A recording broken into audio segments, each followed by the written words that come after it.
Okay, good afternoon, everyone. I am Mayank Mathur. I'm the founder of Avasa AI, and we are all here to discuss something extremely crucial when you are discussing about moving to the UK. It's about housing, it's about schooling. When should you start your home search? When should you start the school search for your kids? And how do the two of them interplay together? So, to discuss these two extremely important topics, we have here with us today Oriel Octave from NOSCA, who is a very experienced education expert here in the UK. And I'll let her give full detailed kind of introduction as well. But she works a lot with people moving from overseas to help their kids get into schools here in the UK. And we also have Octavian Pop here, who is the co-founder in Avasa AI and has been working a lot with tenants coming from all over the world into the UK to help their home search. So before we jump in, let me just give you a quick 30 seconds of why we are here. So when all of us respectively created our businesses, we kind of had seen this big market gap that when people are moving from one country to the other, there is not enough good quality information and support for them to find either a place to live or to figure out schooling options. In the absence of good quality support, almost everybody relies on their friends, some colleagues who went there previously, or some cousins who went there like a decade ago, and they may be a little bit out of touch with regards to what is the most up to date information that could be of use to them. So that is the gap we are all filling. Avasa on the housing side, and Oriel is doing the same on the education side. And we got together to create this webinar and work together to support our clients who are coming from overseas and who are struggling with this question. I have my visa, or I have my job, I have my kind of higher education admission. Now what do I do next? So we'll answer many of these questions here today, and we will have a session at the end where you can ask your questions as well. So please type your questions in the chat. We can see those questions come up to us directly, and we'll answer those either as we go along or at the end, depending on the question.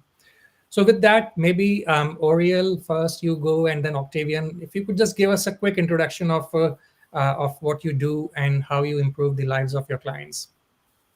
Hi, I'm Oriel.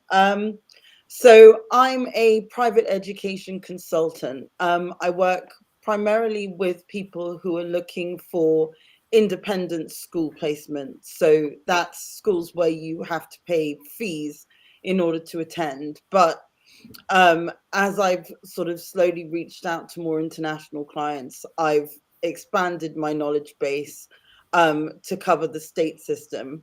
Unfortunately, with the state system, there just isn't the sheer amount of choice that you have with the independent school system. So really, it's just advising clients on the actual methodology, how it works in Britain, what criteria you need to fulfill in order to be able to apply for a school place in the state system.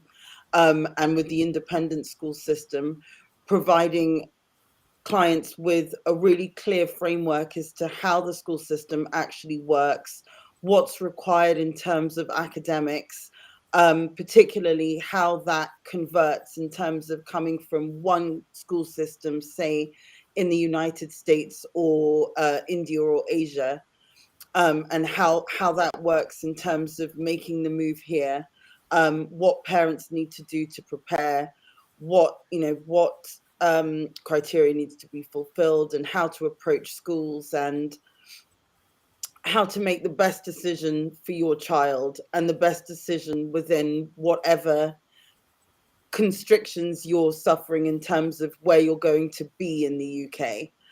So I do school search, will help you identify schools that are a good match for you specifically, and then work with you to make sure that you can get an offer from somewhere, particularly with a focus for international clients on late applications.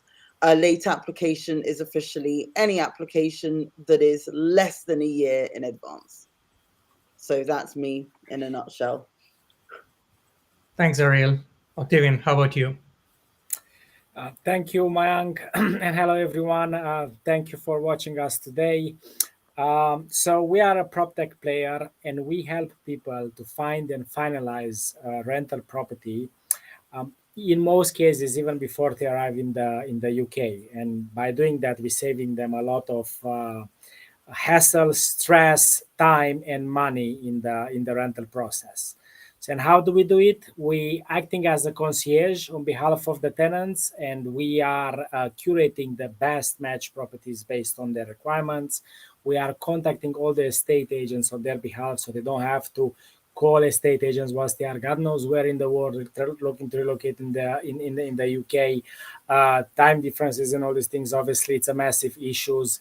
Then we also facilitate live video call viewings, so they actually see a live video walkthrough in their next property, and if they like the property, then we also help them to secure that particular property, and we offer them a lease, a tenancy agreement lease review based on our commercial knowledge of the property market. Excellent. Thanks both. So, for the experts who are in the audience right now, coming from relocation side of the business or human resources side of the business, you would have recognized things that we do here from the perspective of you working with very large relocation service providers. Effectively, where we differ dramatically from those very large organizations is that we can provide this bespoke support on either education support, education, or on home search side for all of your employee base. So it's not just restricted only to the top 5%, 10% in terms of income categories, but almost everyone in the hierarchy of employees can kind of come and work with us to solve these crucial problems. So, one major thing, Oriel, you mentioned was about the normal timeline is a year in advance, right? So, and from the home search side, we know kind of things work slightly differently. So, my big question, starting point, and this is like the always the kind of chicken and egg problem here. What comes first? Looking for a rental property or getting the admissions sorted out? So, how should someone who's moving to the UK think about this crucial question? So primarily, I think that the number one decider in which should come first is whether you're considering independent school education or whether you're looking for state provided education. Independent school education is a lot more flexible. That's because a large contingent are international students anyway. A large contingent won't have parents in the UK at all. So there are no restrictions in terms of address, in terms of even having to provide any information about where you are resident in order to get your child a place at school if you're looking at independent schools. So you really do have complete flexibility. The only issue is that all schools lay out quite a rigid time scale in terms of registering, which is when you initially just fill out a form, pay a small fee, in order to guarantee that at a later date your child will have the opportunity to apply. There are standard dates applied to that. But even then, there's often wiggle room, which is something that I will negotiate for clients once they come on board with me. Um, with state schools, we don't have any of that flexibility at all. Um, State school applications are made to a local council. So there will be a council responsible for the area in which you live. You will need to apply to that council with a rigid registered address, and you cannot do that before. So there is absolutely no way of ensuring a school place before you have an address. um, the best strategy, because the rules are so rigid, is that you try and do as much research as possible for as many areas as you find appealing, in terms of what schools are available. There's a system called Ofsted, which is really a kind of nationally recognized body which tells you there's a clear rating. So from weak, needs improvement, good, excellent, outstanding, um, which is a sort of very quick way to understand how a school is performing, whether they're achieving um, age expectations for the children that attend.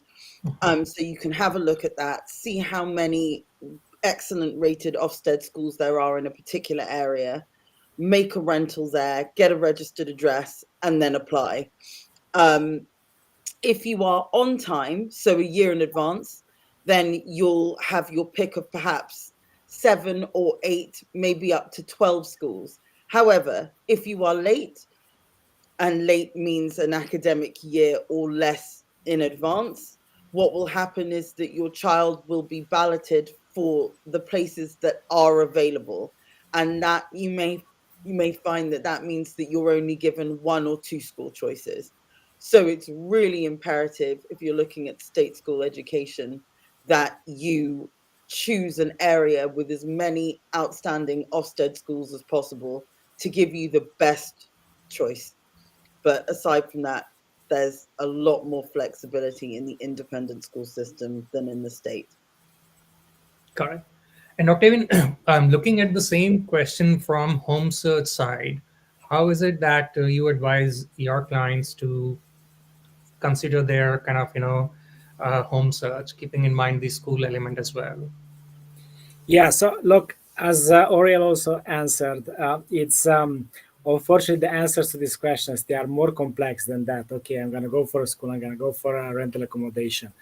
And from our side as well, the answer is much more complex. I mean, there are more things what you have to look at when you're looking for a property to rent. It's you have to analyze if the commute to your work it's also doable apart from the school as well. You also have to look at your requirements and the budget, and if your requirements and your budget, if it's realistic for you to look in that particular area, or actually if other area it's much better suited. Then also it's about the rental properties, when exactly they come on the market. A lot of people they don't know that properties they do come in the market usually with 6 8 weeks in advance. Well, in this crazy market where we are now, we've seen properties even coming with 3 months in advance. So then also you have to decide how you're planning to go about it, right? If you're planning to maybe secure a property whilst you are still abroad, then the chances for to register for a schools whilst they are still abroad, again, it's there if you decide to go for the state school. Otherwise, the other option is for you to look for a temporary accommodation, which at the moment they are very expensive in prime center locations. Then to arrive in the UK in your particular area, and then to start to run around and look at properties. Again, most people they're not aware that most of these properties they tend to be leftovers. Because, like I just said, properties they come well in advance. So those are a few things. Again, another thing is that people they are not aware that whilst they are in the process of getting their visa, they can already start the rental process. So actually, they don't have to have visa in hand because they're just losing time. They once they have the visa in process, once they have some rough guidance on when they're gonna receive the visa in hand, they should already start looking at properties. So again, it was a bit more like a complex answer there. Yeah. So is it then fair to say that when let's say someone has gotten a job offer to come to the UK, or they have been admitted into an education program and they're coming here with the family, as soon as they have that thing sorted out and they have applied for the visa, that's pretty much the time that they should actually jump both feet in with regards to home search as well as a school search, and kind of move both of those processes in parallel. Yes. I would say that is exactly the right time when they should do it. As long as they have a job offer in place, then they can already start looking for properties and look to finalize the property, because in that case they will be eligible to rent a property in the UK, and passing the referencing system what is in Yeah. UK.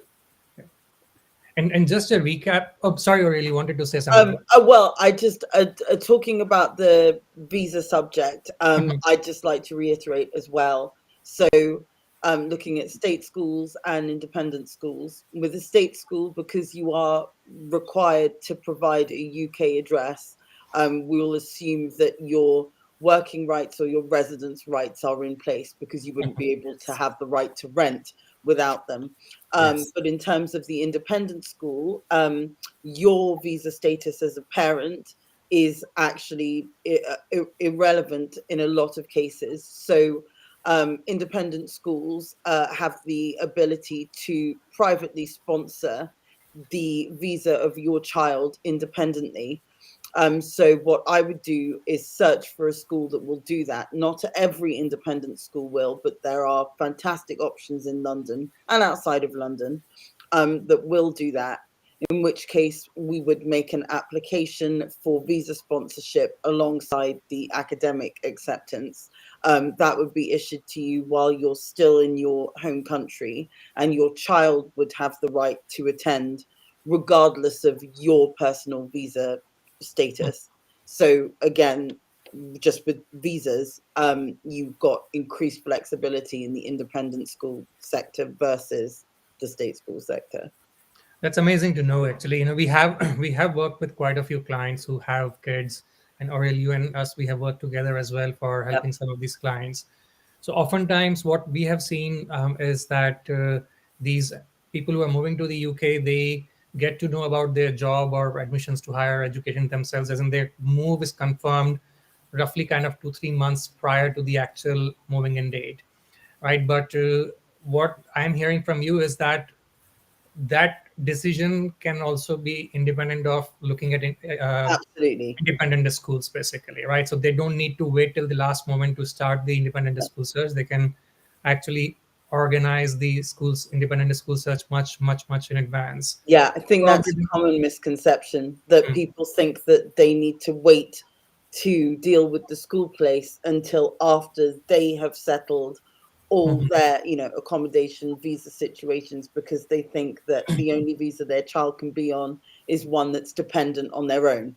Yeah. But that's really not true, and we can organize that a year in advance. Mhm. So yeah, there's a lot more flexibility in that, and that's good news for parents who are considering the independent school sector. Exactly. And that brings me to the next point I had in mind, is with regards to the biggest misconception. And so this was in my mind, even though working in the home search sector for several years now, I had always kind of correlated these two things, that move, well, visa application, home search, and school search should go kind of roughly hand in hand. But what are the biggest misconceptions both of you have seen working with clients before they actually figure out, and then there's at some point there's this aha light goes on. Oh, that's what it is. Okay, let me work it this way. Who wants to go first? Octavian, do you want to go first with that one? Well, yeah, for us, it's I would say pretty straightforward. And what is the biggest misconception? That a rental, finding a property in the UK, it's easy, or it's doable.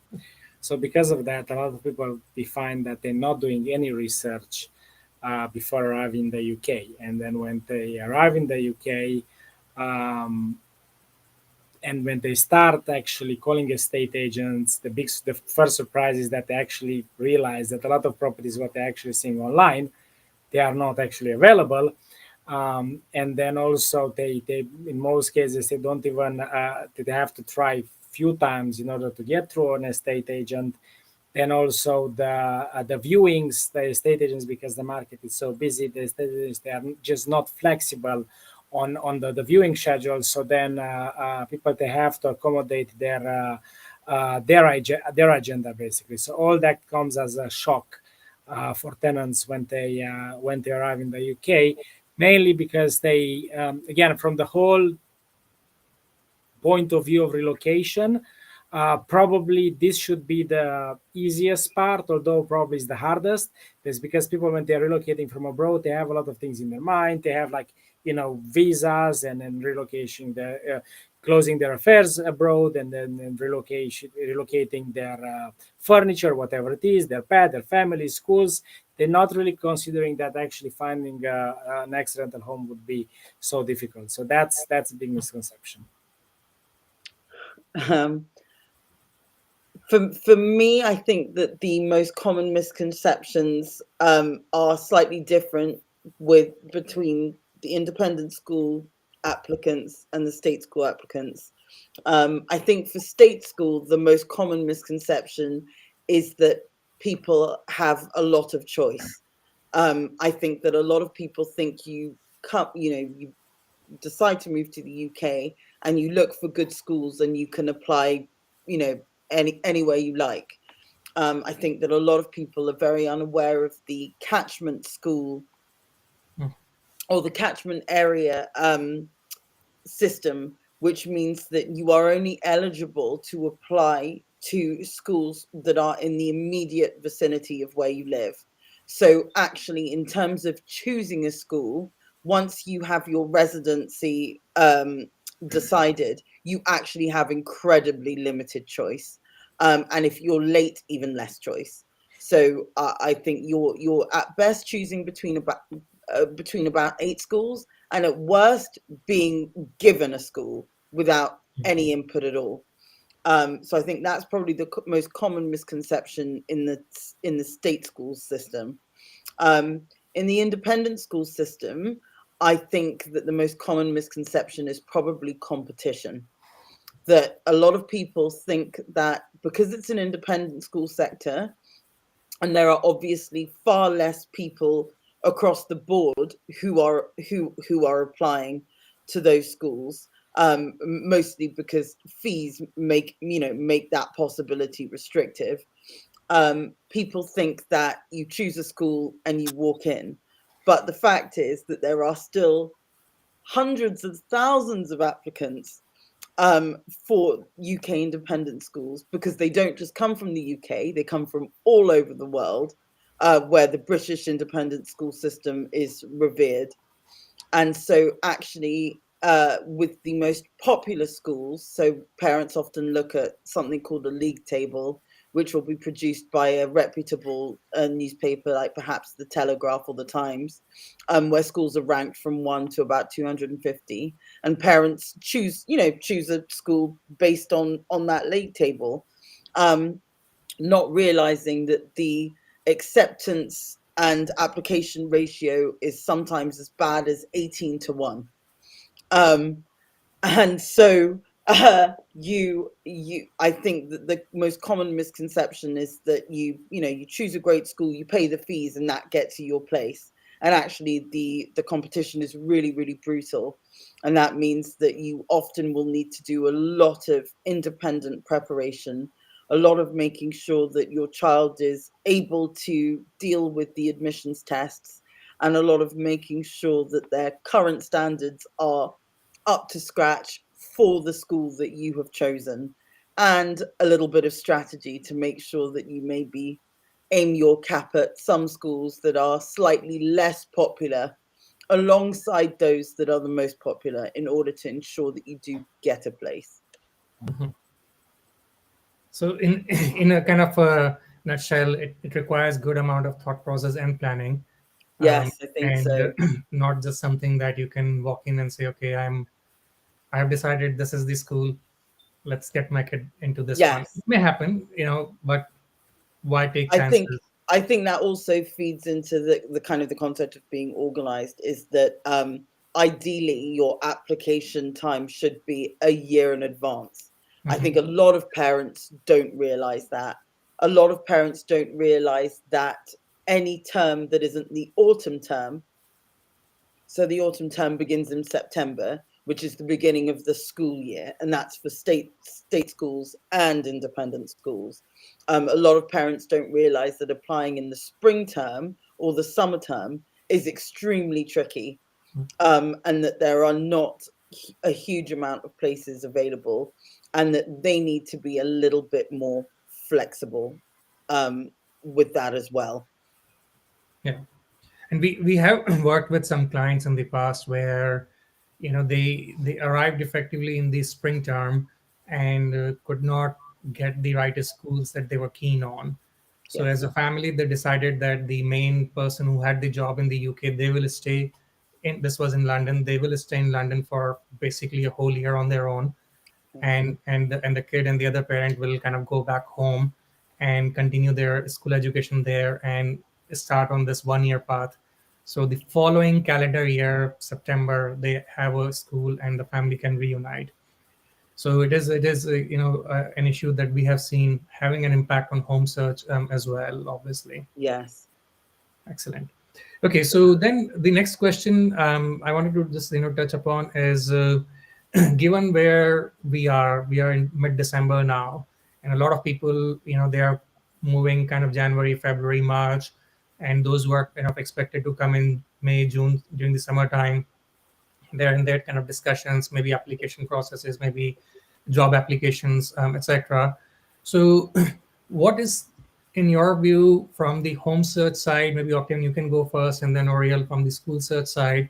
What are those things that they should be considering at this time of the year coming into the UK over the next 3 to 6 months? Because as we just discussed, seasonality plays a crucial role about how your search processes go. Yes, so it's worth um, pointing where the current rental market is at the moment in the UK. So, put it simply, it's at all time, well, throughout 2022, it was at all time high demand from tenants in the UK rental market ever registered. So, why that happened? There are few reasons, but just to point at least two is that in 2022, there were 71 more visas issued for high skilled workers and international students. 71% more. 71%, Mhm. yes, 71%, than in 2019. So obviously, that shows how much demand is for people coming from abroad in the UK, mainly from non-European countries. And then on the other side, landlords they are exiting the market. A lot of landlords exiting the market currently. Again, why? Because the UK government is pressurizing with a lot of new regulations the private landlords. So because the sales market it's now very hot, a lot of landlords they decided that now is the time to capitalize and to sell their property. So that creates a massive balance between the supply and demand. Now, also worth pointing that during the winter months, traditionally, even before all this madness, the rental market was at the lowest point throughout the year from stock point of view. There were the least properties available in the market, especially for December, and then gradually it's starting to pick up. So talking about the next 6 months, that will be the peak. However, we are not really seeing any signs of the demand from tenants slowing down in the year to come, and most probably it will push the competition between tenants even higher, and the bidding wars which are currently happening between tenants they will keep on being as aggressive as they were this year. Thanks, Octane. Um, for me, the if you're sort of starting to think about moving in the sort of May, June, July time, so for beginning in September, I think one of the most important things to realize is that once you hit July, schools will be on summer holidays. And that means that contact and application processes are extremely protracted.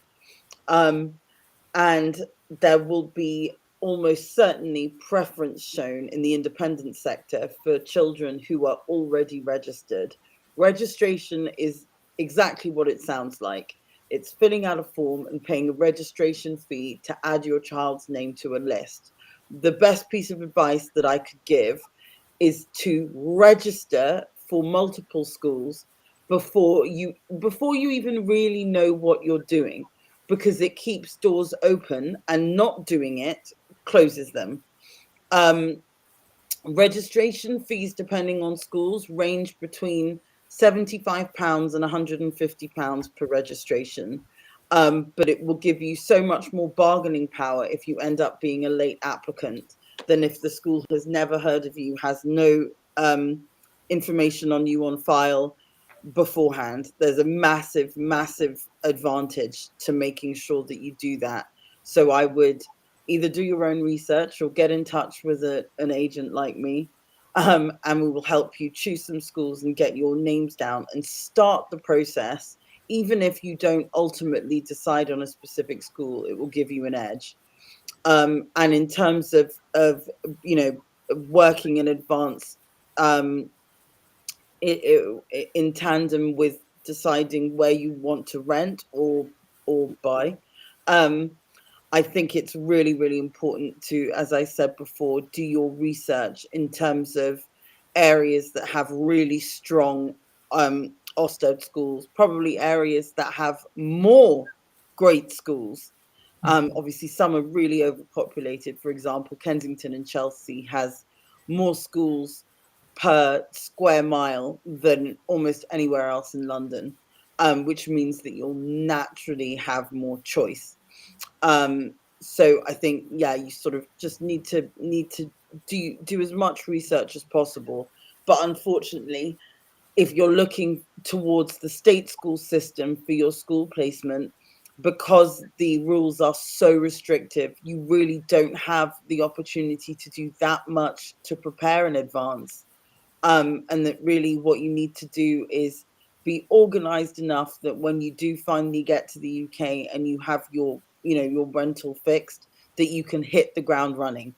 So know exactly what's going to be needed in advance. Make sure that you know that before you even get to the UK, so that as soon as you do get here, you can start being proactive and doing exactly what you need to do, rather than wasting more time researching and trying to get to grips with the system.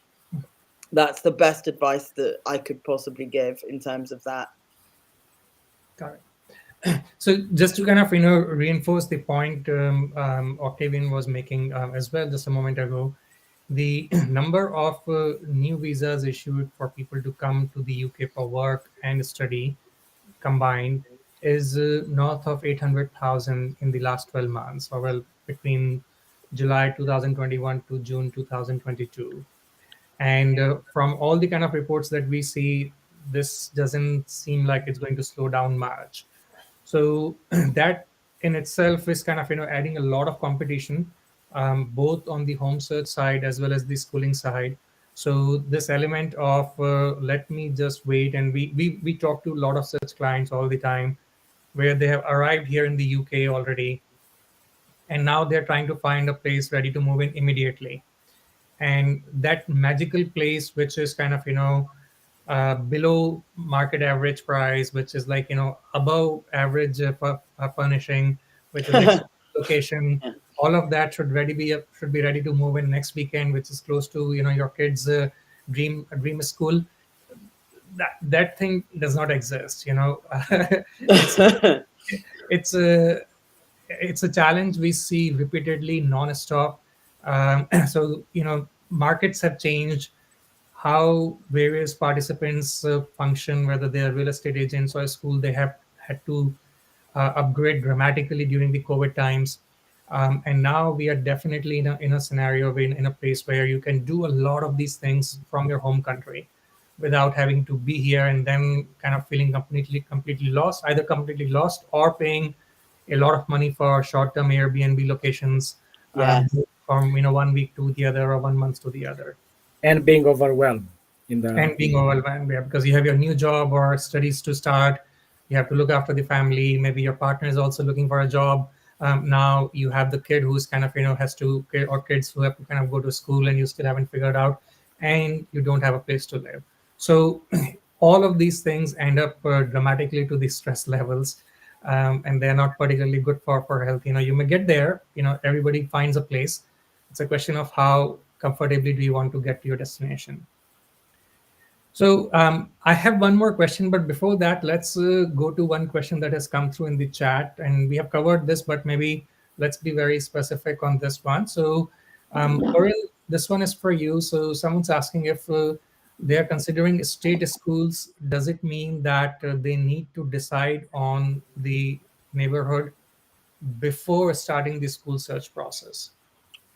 Yes, you not only do you need to start on the decide on the locality before you start the process, you need to have an address in writing with a tenancy agreement that you can take to your local council before you can start the process. Mhm, It's so restrictive because schools are extremely oversubscribed. The state school system is under a lot of pressure with very strict budgets, mhm, and they simply cannot hold spaces for children where there's even the smallest question mark over whether or not they will attend or whether or not they will need that place. mhm, So you need to apply to your local council for a school place when you have your tenancy signed and in hand. mhm. Yeah, and we have actually a very recent case study that comes to mind where, and Octavian will correct if I'm wrong on this, but I think we had a student who joined London Business School, and they had, based on their own research and getting recommendations from friends and family members who were here already in London, they had decided that the schools, I believe in Camden area, are the best ones. They reached out to the state schools in that area, talked, I believe, to like five or six of them, and confirmed whether they had spaces available for the kid in that specific age group, in that specific class.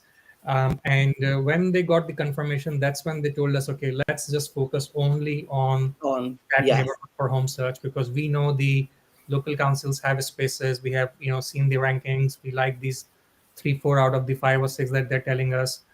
So let's focus only on this. Is that right, Octavian, in terms of your yes, conversation? Okay. yeah. Sorry, I should have. Yes, you can still find out whether a school might be able to offer you a place, Mhm. but you can't guarantee that place Yeah, until you have a a, resident. a Mhm. tenancy agreement. So you'll Yeah. sort of, I mean, obviously that gives you the best advantage, but even then, it's still not a guarantee, especially if you make make those inquiries very far in advance, because you may find that the small amount of places that they do have are taken up.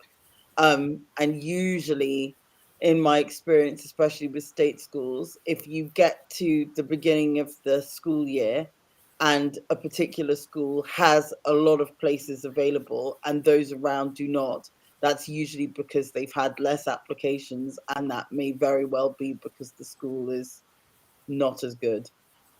So I think you need to be very aware then of double checking and double checking again what Ofsted has to say about any school that you make an inquiry about. Yeah. Very good point. So let's just kind of, come to conclusion and maybe try to wrap this up. So what I wanted to ask both of you is, maybe there are people who have just joined us on the webinar. Maybe people are just catching it on a recording on a fast track, fast mode, etc.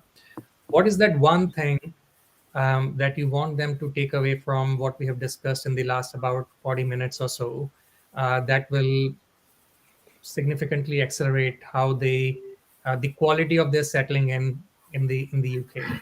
That one takeaway that they should keep in mind on the education side for their kids and on the home search side for them as a family. God, there's so many. That's really really challenging to think of Happy to one. start in the meantime, then, Oriel. Yeah, you Before I go. see. Yes. So, from my side, it's our uh, advice what we always give to people, like, and it still stands since we started the business. The best advice that we can give is to start the search early.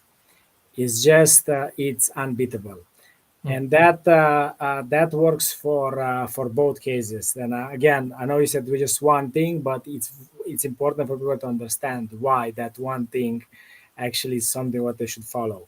So I want to pick up on the point what Oriel mentioned with people from the independent schools. So same goes here. I would say a piece of advice for on the back of the starting the search early for people who have a very good budget in a very prime location, and for the other ones which they are a bit more budget conscious. So for the ones which they have a very good budget in a very prime locations, same like Oriel said, I would say don't fall into the trap to say, okay, I have a decent enough budget, so I'm gonna get around it. Based on the what we discussed about the high skilled worker visas, at the moment you have the biggest competition for from people with the profiles alike. So that's why it's important to start the search early, and I'll tell you why overall the search early it's important. And for the other ones, for the budget conscious ones, and here is where I have to wrap it up, is that if you start the search early, I mean, we already started to worry people which they're looking for properties in end of February and March, and we do that on purpose. Why? If let's say someone would come to us in the last week before they're moving in, and I'm gonna find 1, 2 properties, and I'm gonna say, look, these are the properties you should strongly consider them. Guess what? They're not gonna consider them.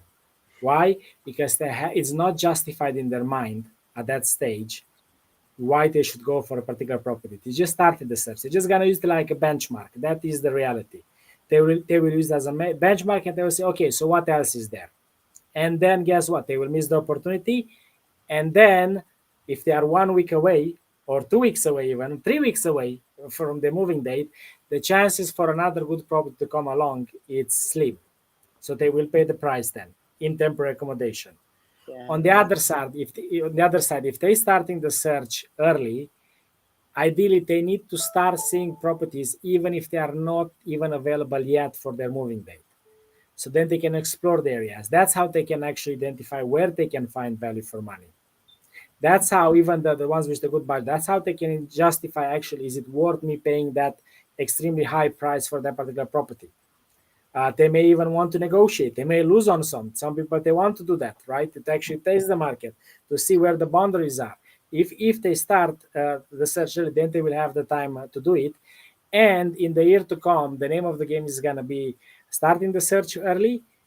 Then, when the time comes for properties to be available for the right moving date, the ones which they started the search early, they will be way more prepared than the ones which they just starting the search at that stage. So they can act quicker, more decisive. By the time when someone thought about it and pondered on the property, the people which the ones which they started early, they will already pay the holding deposit. Yeah. That's how you're going to be able to reserve a property in the year to come. And also another very important piece of advice for the ones which they are on the budget, they cannot compete in this market in very prime locations once they have a very restricted budget. So they will have to consider moving further out, ideally in an area where they don't have to pay the maximum budget what they can afford, and end up paying over the asking price. That happened so many times this year, and it will still happen for 2023. For me, actually, I'm going to pick up on what Octavian said. I think that the ultimate deciding factor, the most important thing, is timelines and deadlines. I think that you need to do your research for independent schools. You need to do your real research about when the official deadlines are to get your registrations and your applications in, and don't lose out on opportunities because you haven't successfully navigated a very rigid school timeline. Abiding by the timeline doesn't mean that you're committed to the school forever.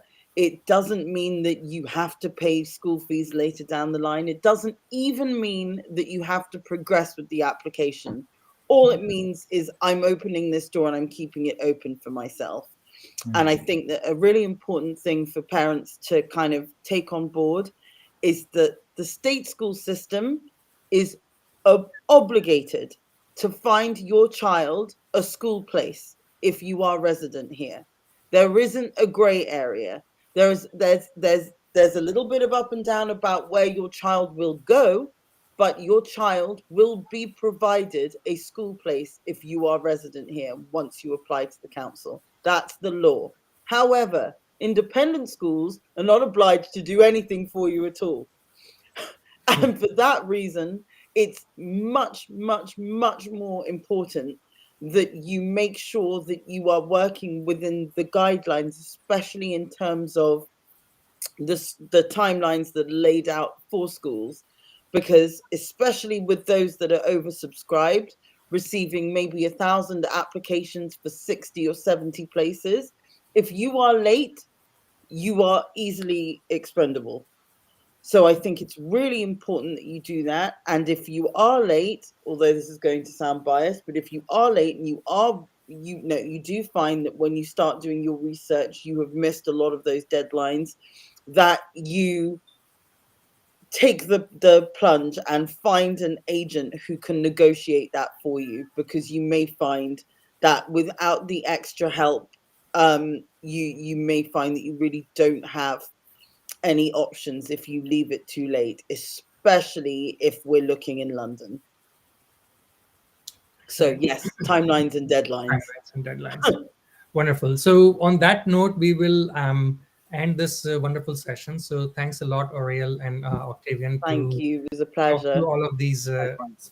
these important points. And as a follow up, what we'll do is we'll put the links for both of our companies, Avasa as well as Noska, in the chat. So anybody who's listening later on, they can also just click on the link and come and connect with us at any point. So thank you everyone who's listening to us live, and thanks to all of you who are listening to us later on. We'll continue running this series next month onwards with more experts coming in and talking about different aspects of moving to the UK. So follow our page and keep updated about upcoming live streams, and you can submit your questions or you can reach out to us beforehand. If you have specific questions, we would all be very happy to help you out. Thank you, everyone. Thank Bye. you. Thank you. Bye.